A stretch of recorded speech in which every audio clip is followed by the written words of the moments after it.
बिहार में नियोजित शिक्षकों और बिहार सरकार के बीच लगातार घमासान जारी है। शिक्षक जहां इस बात पर अड़े हुए हैं कि बार-बार हम परीक्षा नहीं देंगे, 20 साल 22 साल परीक्षा देने के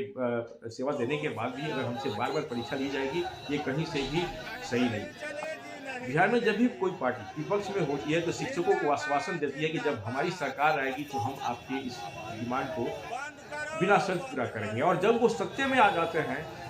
तो एक दूसरे पर खेलना शुरू कर देते हैं। अब 10 दिन पहले यही राजद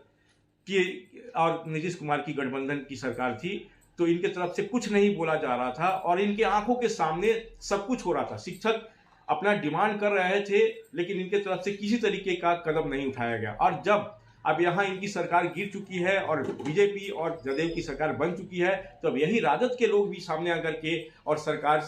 के ऊपर उंगली उठा रहे हैं। तो सवाल यह है कि शिक्षकों को हर आदमी केवल इस्तेमाल कर रहा है, किसी को कुछ नहीं करना है। अब यहाँ एक बहुत बड़ा प्रश्न चिन्ह खड़ा होता है कि जो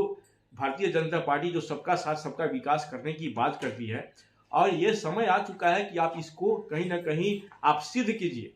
आपको ये प्रमाणित करने की जरूरत है कि सही सच में आप सबका साथ सबका विकास चाहते हैं। नहीं तो यहाँ लाखों की तादाद में शिक्षक शिक्षिकाएं जो हैं उनके ऊपर उनके परिवार के लोग भी आश्रित हैं, उनके बच्चों का भविष्य भी है। तो ऐसे अगर सरकार सच में लोगों का विकास चाहती है, तो इसके ऊपर पुनर्विचार करने की जरूरत है और इनके साथ न्याय होने की जरूरत है।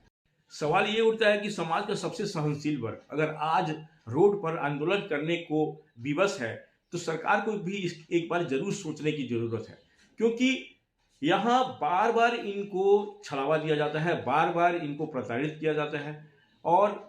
ऐसे में सरकार को एक बार पुनर्विचार करने की जरूरत है, क्योंकि नहीं तो जिस तरीके का आक्रोश यहाँ पर समाज में देखा जा रहा है, लाखों लाखों की तादाद में शिक्षक यहाँ रोड पर उतरे हुए हैं, तो मुझे लगता है कि आने वाले जो चुनाव है इसमें भाजपा